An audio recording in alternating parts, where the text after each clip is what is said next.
Hello guys and welcome to today's daily puzzle red light, green light. Let's get right to it. So what do I see? Well, I see that both of our bishops are currently hanging due to their rook and king. And sadly though, the only piece we do have in spare is our rook, which sadly can't protect both at the same time. Or can it? Because if we bring it down, we can actually pin the rook to the king, preventing them at least from using the rook to capture this bishop.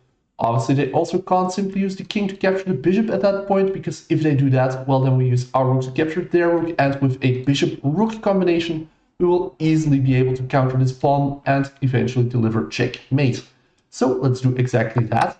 Clearly, they are going to counter, and at this point, it is very tempting to say, well, capture the rook and call it a day, but our other bishop is still hanging, and with just a bishop-king versus a king-pawn in this configuration, we won't be able to deliver checkmate. So what are we going to do instead? Well, the very devious move, bishop to e3. Why is this devious and why don't we simply move to d2, preventing the pawn promotion? Well, because the further moves we have in plan, or rather in store, will require their pawn to be able to move unless we want another stalemate. But then I hear you say, if our bishop is over here, doesn't that mean that they can use their rook to fork our two bishops? Well, yes, but no.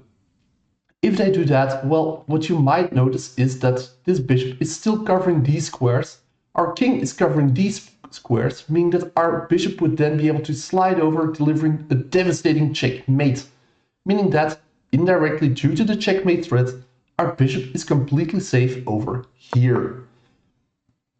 Now, they will clearly do something with the idea, I assume, that if we now bring our bishop up, that they can interpose, or even if can now dodge over here, because the bishop no longer has line of sight on that square. So let's see how they respond.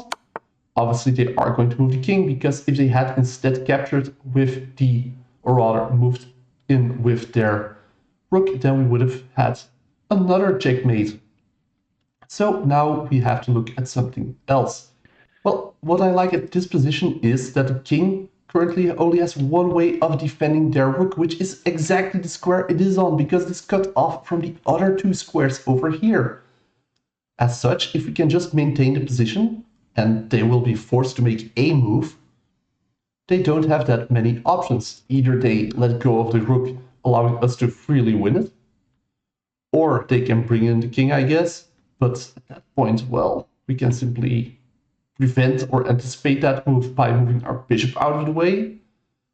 And this is also the time where we need that pawn to be able to move, as we do want them to make a losing move without like teasing a stalemate or an exchange. So at this point, we are simply going to maintain the position by bringing our bishop to safety and moving it back, preventing the king from making the aggressive stalemate move.